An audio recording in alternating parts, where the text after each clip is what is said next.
Shalom, salam sejahtera di dalam kasih Tuhan kita Yesus Kristus.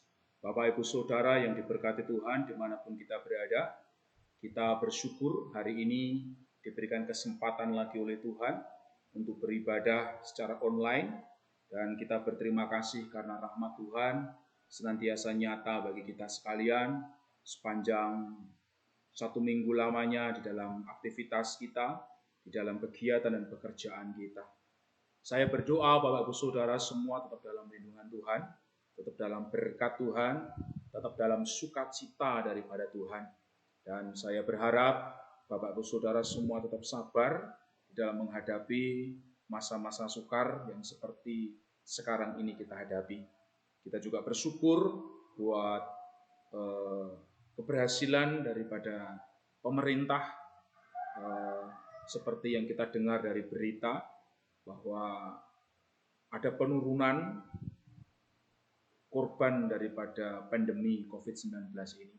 Dan kita terus berdoa supaya Tuhan semakin sempurnakan pemulihan ini dan kita boleh kembali lagi beribadah seperti sedia kala. Puji nama Tuhan, Bapak Ibu Saudara. Sebelum kita merenungkan firman Tuhan pada hari ini, saya mengajak kita semua untuk bersama-sama menundukkan kepala kita dan kita mohon pimpinan Roh Kudus supaya kita diberikan pengertian daripada Tuhan sehingga firman Tuhan yang kita dengar, kita baca boleh mengambil tempat di dalam hati kita, boleh bertumbuh, boleh berbuah, dan dengan buah itu kita diberkati dan orang sekeliling kita pun diberkati. Nama Tuhan dipuji dan dipermuliakan. Puji nama Tuhan, kita tundukkan kepala kita bersatu di dalam doa. Terima kasih Tuhan Yesus untuk kesempatan yang baik hari ini. Kami boleh kembali lagi menaikkan segala pujian syukur kami kepada Tuhan. Kami berterima kasih atas pertolongan Tuhan dan pimpinan Tuhan bagi kami. Dan pada saat ini kami kembali mau belajar firman Tuhan. Kami mohon Roh Kudus Roh Allah memberikan kepada kami semua pengertian, membimbing kami supaya kami dapat mengerti firman-Mu, terlebih kami dapat menjadi pelaku-pelaku firman-Mu. Sehingga ibadah kami hari ini kami lakukan tidak sia-sia, karena mendatangkan sukacita, mendatangkan berkat bagi kehidupan kami semua. Urapi kami semua dan urapi hamba-Mu. Kami serahkan jalannya pemberitaan firman-Mu ke dalam tangan-Mu, di dalam nama Tuhan Yesus Kristus yang menjadi pemimpin kami, yang akan berfirman kepada kami. Kami sudah berdoa. Haleluya. Amin. Puji nama Tuhan, Bapak Ibu Saudara. Saya rindu men-sharingkan firman Tuhan terkait dengan ragi orang Farisi dan orang Saduki. Waspada kepada ragi orang Farisi dan orang Saduki. Kita akan buka Alkitab kita di dalam Matius pasal 16. Matius pasal 16 ayat 1, Matius 16 ayat yang ke-5 sampai dengan yang ke-12. Matius 16 ayat 5 sampai dengan yang 12. Judul perikopnya di situ tentang ragi orang Farisi dan Saduki. Firman Tuhan berbunyi demikian. Pada waktu murid-murid Yesus menyeberang danau, mereka lupa membawa roti. Yesus berkata kepada mereka, "Berjaga-jagalah dan waspadalah terhadap ragi orang Farisi dan Saduki." Maka mereka berpikir-pikir dan seorang berkata kepada yang lain, "Itu dikatakannya karena kita tidak membawa roti." Dan ketika Yesus mengetahui apa yang mereka perbincangkan, Ia berkata, "Mengapa kamu memperbincangkan soal tidak ada roti, hai orang-orang yang kurang percaya? Belum juga kamu mengerti? Tidak kamu ingat lagi akan 5 roti untuk 5.000 orang itu, dan berapa bakul roti kamu kumpulkan kemudian? Ataupun akan 7 roti atau 7 roti untuk 4.000 orang itu, dan berapa bakul kamu kumpulkan kemudian?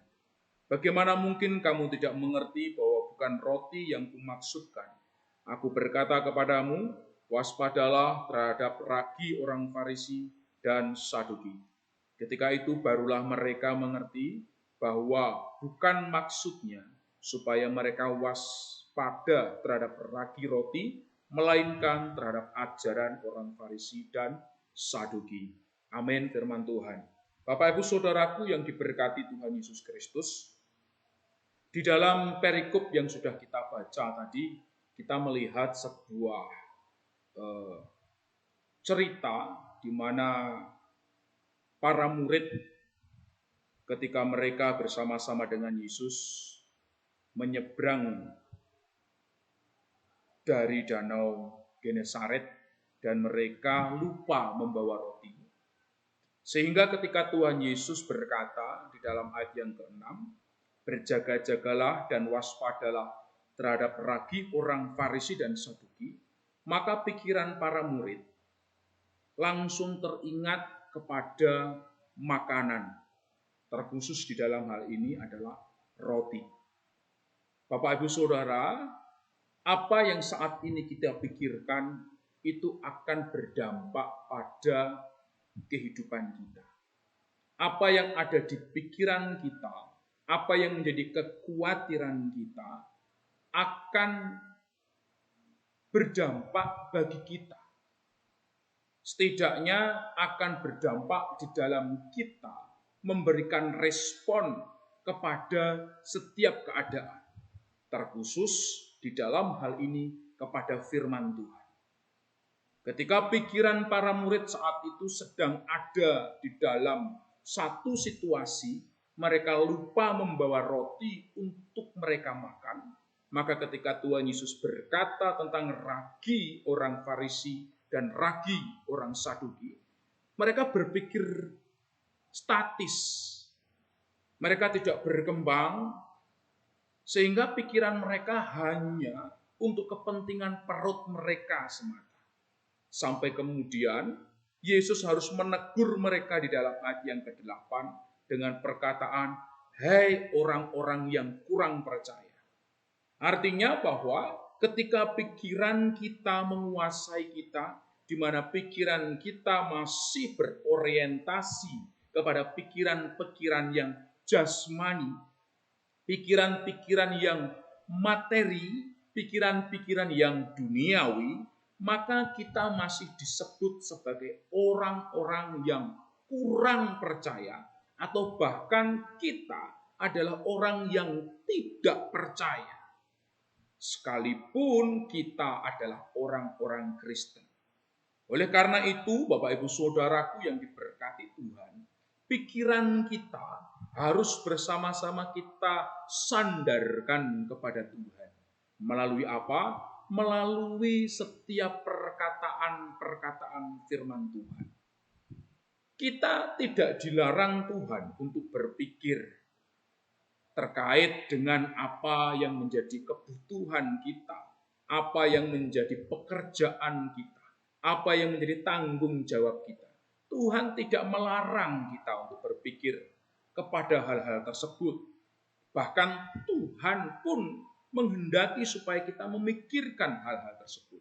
Tetapi di atas semuanya itu, saudara dan saya harus memiliki pikiran-pikiran Kristus yang didasarkan kepada setiap perkataan firman Tuhan. Sehingga setiap firman Tuhan yang disampaikan saat itu oleh Yesus dan saat ini mungkin oleh hamba-hamba Tuhan maupun oleh setiap pembacaan pribadi kita, maka orientasi kita tidak dikuasai oleh pikiran kita yang masih duniawi.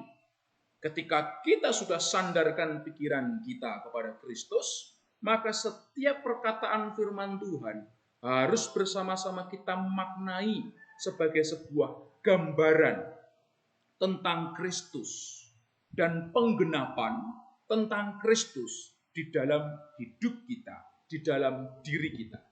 Bapak Ibu Saudaraku yang diberkati Tuhan, kemudian di dalam ayat yang sudah kita baca tadi, ada perintah supaya Tuhan Yesus, supaya murid-murid waspada kepada apa? Kepada ragi orang Farisi dan ragi orang Saduki. Di mana di dalam ayat yang ke-12 kemudian mereka baru memahami setelah mendapatkan teguran daripada Tuhan Yesus. Ketika murid-murid sebelumnya berpikir bahwa ragi yang dimaksud adalah ragi roti, Tuhan harus mengatakan, mengingatkan mereka kembali tentang mujizat 5 roti dan 2 ikan untuk 5.000 orang laki-laki dan 7 roti untuk 4.000 orang. Tuhan mengingatkan mereka kembali bahwa urusan-urusan jasmania adalah urusan-urusan yang sangat gampang bagi Tuhan. Urusan-urusan jasmania adalah urusan-urusan yang sepele di hadapan Tuhan. Sehingga mereka harus memikirkan tentang hal-hal yang di luar pemikiran-pemikiran yang berbau duniawi, berbau materi. Sehingga kemudian setelah ditegur oleh Tuhan, mereka kemudian memahami bahwa ragi yang dimaksud adalah pengajaran. Nah, orang Farisi dan Saduki ini siapa? Di dalam renungan firman Tuhan pada hari Jumat yang lalu, renungan pagi kita telah belajar bahwa Farisi memiliki arti secara literal, yaitu orang yang diasingkan atau orang yang mengasingkan diri. Ya, karena Farisi itu memiliki arti secara literal diasingkan. Dan orang Farisi adalah sebuah kelompok religius di dalam Yudaisme. Mereka memperjuangkan pengetahuan yang mendasar tentang Taurat dan tradisi para nenek moyang. Baik itu terkait dengan Mishnah, Talmud, itu semua adalah aturan-aturan yang harus mereka taati. Ya, pengembangan daripada Taurat itu sendiri. Ya. Selanjutnya, kalau kita melihat orang Saduki adalah suatu golongan pemimpin agama Yahudi yang sebagian besar terdiri dari imam-imam. Mereka mendasarkan pengajarannya kepada kelima kitab Musa dan menolak segala adat istiadat yang ditambahkan kemudian. Jadi mereka berbeda dengan orang Farisi. Kalau orang Farisi tadi itu ikut melestarikan adat istiadat, tetapi orang Saduki tidak melestarikan adat istiadat. Mereka menolaknya. Dan kalau orang Farisi mereka percaya kepada kebangkitan, orang Saduki berbeda. Mereka tidak percaya kepada kebangkitan dan tidak percaya dengan keberadaan malaikat. Namun menariknya Bapak Ibu Saudara, ketika kita memperhatikan ayat-ayat sebelumnya, perikop sebelumnya, kita melihat bersama-sama bahwa orang Farisi dan orang Saduki ini kemudian bersekongkol. Mereka bisa bekerja sama untuk mencobai Tuhan Yesus. Kita bisa bandingkan di dalam Matius 16 ayat 1 sampai dengan yang keempat. Mereka sama-sama minta tanda kepada Tuhan Yesus. Sehingga di dalam hal ini, ketika Tuhan Yesus memperingatkan murid-murid supaya mereka waspada kepada ajaran-ajaran orang Farisi dan orang-orang Saduki, murid-murid harus benar-benar mewaspadainya supaya mereka tidak terjebak dalam pola-pola pengajaran orang Farisi maupun orang Saduki. Kenapa? Karena Tuhan sangat mengerti, Tuhan sangat tahu bahwa ajaran itu jauh lebih berbahaya daripada sebuah pemberontakan secara langsung. Kalau kita melihat pemberontakan secara langsung, kita bisa membuat pemetaan.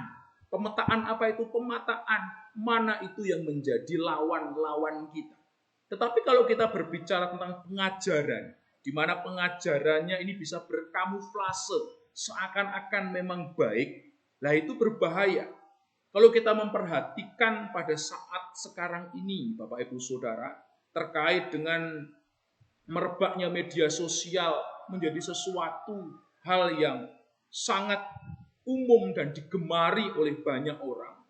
Banyak orang mempropagandakan pemahaman mereka, mempropagandakan pengajaran mereka melalui setiap media sosial dengan satu tujuan apa? Supaya orang lain dipengaruhi oleh pengajaran mereka. Kalau kita memperhatikan budaya kita sebagai orang Indonesia, lama-lama sudah mulai terkikis karena ada pengajaran-pengajaran dari luar yang kemudian masuk dan mencoba untuk mengkikis setiap ajaran-ajaran yang pernah ada. Sehingga orang yang dulu bisa berpakaian adat, menggunakan kemben dan lain sebagainya bagi yang adat Jawa, kemudian berubah menjadi sebuah budaya yang bukan budaya dari Indonesia. Bapak Ibu Saudara, itulah kuatnya pengajaran. Bahkan tidak hanya sekadar luarnya, tetapi kemudian cara berpikir, cara bertingkah laku, cara berkata-kata, itu pun dipengaruhi melalui pengajaran. Karena itu Tuhan mengatakan betapa kita harus waspada kepada pengajaran. Oleh karena itu, kita pun juga sama. Pada masa sekarang ini, ya, kita dibatasi untuk berjumpa, bertemu, sehingga Bapak Ibu Saudara bisa mengakses dari internet banyaknya pengajaran-pengajaran, baik secara tertulis maupun secara verbal maupun secara video melalui channel-channel yang ada. Bapak Ibu Saudara boleh mengaksesnya, boleh belajar, tetapi kita harus senantiasa waspada dengan kita belajar firman Tuhan terlebih dahulu. Supaya apa? Supaya kita punya filter, punya saringan. Sehingga setiap pengajaran tidak langsung kita telan mentah-mentah. Beberapa waktu yang lalu tentunya kita masih ingat terkait dengan viralnya sebuah kelompok yang menyatakan dirinya sekte daripada Gereja Tuhan Maha Kuasa. Mereka mengatakan bila Yesus telah datang di China dalam rupa seorang perempuan. Mereka mengatakan kemudian bahwa Alkitab ini membuat kita tidak bisa melihat karya Allah dan lain sebagainya. Nah, tidak sedikit ternyata dari antara kita sebagai orang Kristen kemudian mempercayai ajaran itu. Karena mereka membungkusnya dengan begitu rapi. Sehingga kita bisa saja tersesat kalau kita tidak pernah membaca firman Tuhan dengan benar. Oleh karena itu kita harus waspada kepada setiap ajaran-ajaran yang ada. Jangan sampai kita kemudian menganggap, oh ini sama Kristennya dengan kita. Oleh karena itu kita ambil sembarangan. Sehingga kemudian saudara menjadi tersesat. Karena itu waspadalah. Karena ajaran itu jauh lebih berbahaya. Kemudian, kenapa Tuhan menyuruh murid-muridnya, bahkan menyuruh kita saat ini untuk waspada terhadap ajaran-ajaran orang Farisi dan orang Saduki, yaitu karena ajaran itu dapat jauh lebih mudah diterima oleh manusia. Asalkan itu mungkin secara materi bisa memberikan keuntungan, atau mungkin secara akal mudah diterima, mudah dinalar, maka seseorang akan mudah menerimanya. Tetapi di sini Tuhan mengajak kepada kita semua untuk waspada. Untuk saat ini tidak hanya berbicara kepada orang Farisi maupun Saduki seperti yang saat itu dihadapi oleh para murid, tetapi pada saat-saat sekarang ini kita harus waspada kepada Farisi-Farisi dan Saduki-Saduki secara praktis. Apa saja itu? Kalau kita memperhatikan setidaknya ada 3 sifat daripada orang-orang Farisi dan orang-orang Saduki yang harus bersama-sama kita waspadai. Yang pertama adalah kemunafikan beragama. Orang Farisi dan orang Saduki memiliki kesamaan dalam hal kemunafikan dalam beragama. Mereka belajar tentang firman, mereka mendalami tentang firman, dan mereka berbeda pandangan orang Farisi dan orang Saduki. Tetapi kemudian untuk menyangkal keberadaan Yesus, untuk menentang Yesus, mereka bisa bekerja sama. Orang-orang yang munafik adalah orang-orang yang luar dan dalamnya itu berbeda. Dalamnya mungkin bisa saja mereka bermusuhan, tetapi luarnya mereka bisa seakan-akan menjadi seorang sahabat yang baik. Dan hal itu ditentang oleh Tuhan. Jangan saudara dan saya membangun persahabatan, membangun persekutuan, membangun rumah tangga, membangun pekerjaan di atas pondasi kemunafikan. Karena itu tidak akan pernah langgeng.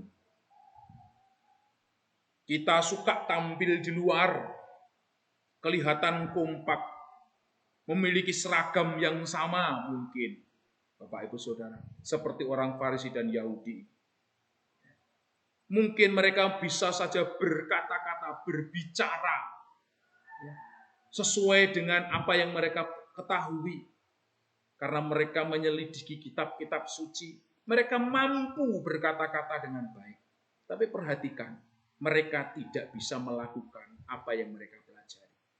Saudara mendengarkan firman Tuhan, ketika saudara tidak melakukan firman Tuhan, kita sama dengan orang yang munafik. Oleh karena itu, mari kita belajar meninggalkan kemunafikan ini. Waspadalah kepada kemunafikan. Karena kemunafikan itu tidak berkenan kepada Tuhan. Yang kedua, ajaran apa yang harus kita jauhi daripada orang-orang Farisi dan orang-orang Saduki, yaitu ketika mereka hidup di dalam kefasikan di dalam beragama. Kefasikan beragama. Secara sederhana orang fasik itu adalah orang yang luar dalamnya beda.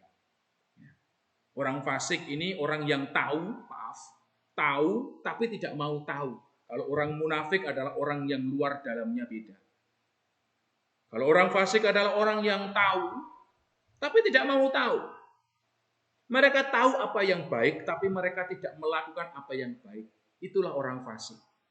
Mereka tahu apa yang benar, tapi mereka tidak mau melakukan apa yang benar. Itulah orang fasik. Jadi ketika mereka tidak melakukan apa yang seharusnya mereka lakukan, itu karena hatinya keras. Orang Farisi, orang Saduki tahu apa yang harus sebenarnya mereka lakukan. Mereka tahu tentang nubuat-nubuat akan kedatangan Yesus. Tetapi mereka kemudian menentang Yesus. Itu yang harus bersama-sama kita waspadai. Bapak Ibu Saudara belajar firman Tuhan. Bapak Ibu Saudara tahu apa yang benar. Tahu apa yang baik. Dan kita kemudian tidak mau tahu untuk melakukannya. Kita termasuk orang fasik. Karena itu kita harus bertobat. Kita harus meninggalkan kehidupan yang seperti ini. Bapak Ibu Saudara, kita semua harus kembali kepada jalan Tuhan. Kita harus waspada supaya kita tidak termasuk dari golongan orang-orang yang tidak percaya kepada Tuhan.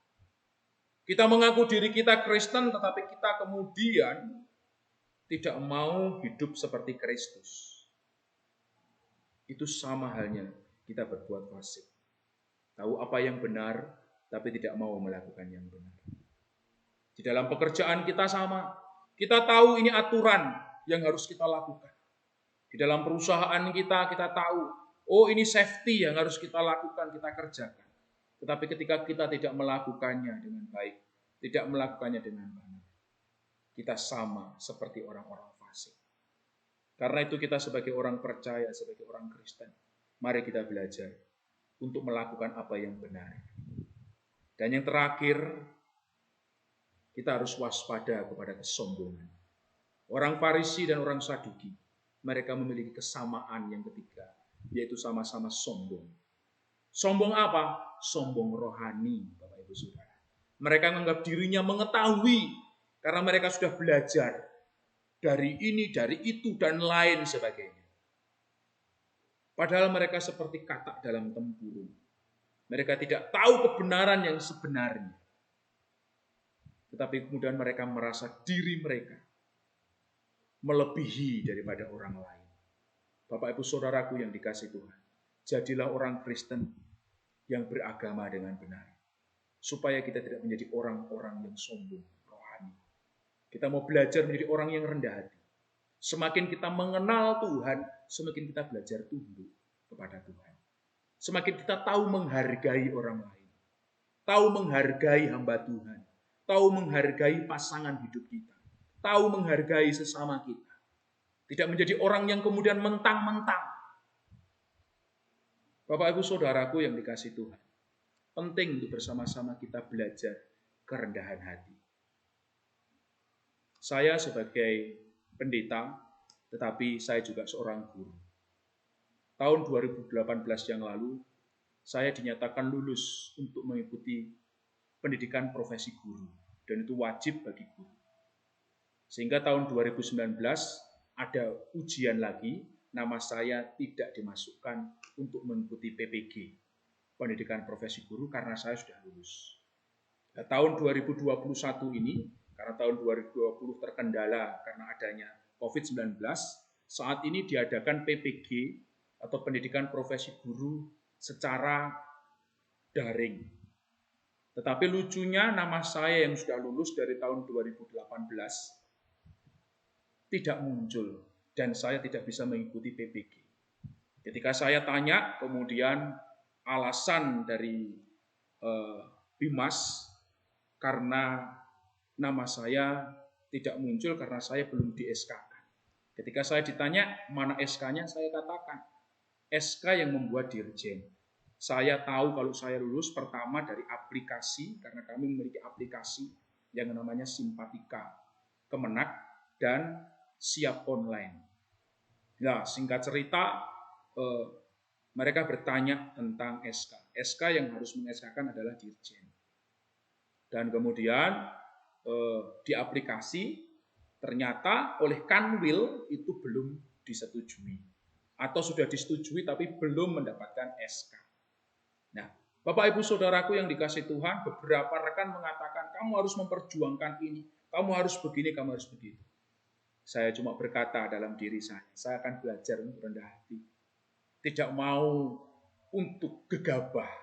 Kalau ada kejadian seperti ini, berarti saya harus belajar untuk menerima. Karena tidak ada sesuatu yang terjadi secara kebetulan. Sekalipun mungkin itu merugikan saya. Karena saat ini, Bapak Ibu Saudara, bagi guru yang sudah 35 tahun ke atas, dipersilahkan untuk mengikuti namanya P3K, menjadi seorang ASN atau aparatur sipil negara. Bagi yang memiliki sardik atau sertifikat pendidik, seperti saya, kalau saya kemarin sudah mengikuti PPG, karena saya sudah lulus tapi sampai sekarang belum dapat sardik untuk mengikuti karena belum mengikuti PPG. Bapak Ibu Saudaraku, itu bisa nilainya 100%. Karena saat ini saya belum punya, juga belum bisa ke sana. Saya bersyukur kepada Tuhan. Karena di dalam keadaan seperti ini, saya tidak merasa kecewa. Kecewa sih ada, jujur. Tetapi saya tidak merasa berat hati. Jadi saya tetap ringan-ringan saja. Saya bersyukur atas berkat Tuhan untuk saya belajar untuk menerima keadaan ini. Kenapa? Karena saya berdoa sama Tuhan supaya tidak jatuh dalam dosa kesombongan. Kesombongan akan membuat kita untuk senantiasa melawan setiap orang yang mungkin berbeda dengan kita. Kesombongan akan membuat kita untuk kita melawan setiap aturan-aturan yang mungkin kita merasa diri kita ini benar. Tapi kerendahan hati akan belajar untuk menerima. Mungkin hal itu buruk bagi kita saat ini. Tetapi percayalah bahwa rancangan Tuhan atau rencana Tuhan itu pasti yang terbaik bagi kita semua. Saya pun merasakan, wah harusnya saya bisa menjadi aparatur sipil negara, menjadi seorang ASN. Tetapi kemudian saya bersyukur kepada Tuhan. Saya diizinkan Tuhan untuk menjadi pendeta. Dan tidak terikat dengan itu semua. Ini semua anugerah Tuhan, Bapak Ibu Saudara. Dan kita mau belajar untuk rendah hati, untuk tidak sombong. Kiranya renungan hari ini memberkati kita semua. Sekali lagi, waspadalah kepada ajaran-ajaran kita. Tuhan memberkati. Ketika kita belajar waspada, maka Tuhan akan senantiasa menolong kita untuk menyediakan berkat-berkat yang terbaik kepada kita sekalian. Kita tundukkan kepala kita bersatu di dalam doa. Terima kasih Tuhan Yesus buat nasihat firman-Mu yang mengajar kami untuk kami senantiasa waspada kepada ajaran-ajaran yang kami terima. Waspada supaya kami tidak menjadi orang Kristen yang munafik. Waspada supaya kami tidak menjadi orang Kristen yang fasik. Waspada supaya kami tidak menjadi orang Kristen yang sombong. Tapi kami mau belajar untuk merendahkan hati di hadapan-Mu. Berkata ya kepada yang ya dan tidak kepada yang tidak. Kami mau belajar untuk kami senantiasa hidup di dalam firman Tuhan. Meneladani Kristus. Karena hidup kami adalah untuk Kristus. Berkati kami dalam pekerjaan kami. Berkati kami dalam rumah tangga kami. Supaya dimanapun kami berada, kami dapat menjadi terang untuk kemuliaan bagi nama Tuhan. Berkati umat-Mu yang saat ini sakit dengan kesembuhan. Umat-Mu yang sedang lemah dengan kekuatan baru. Mereka yang berduka dengan penghiburan daripada Tuhan. Berkati dengan karunia-karunia, biar naungan damai sejahtera Allah yang melampaui segala akal itu akan Tuhan nyatakan dalam kehidupan setiap umat-Mu semua. Di dalam nama Tuhan Yesus Kristus, biarlah berkat rahmat daripada Allah Bapa, Putra dan Roh Kudus memberkati setiap umat-Mu dimanapun mereka berada. Di dalam nama Tuhan Yesus Kristus kami sudah berdoa. Amin. Tuhan Yesus memberkati kita sekalian. Amin.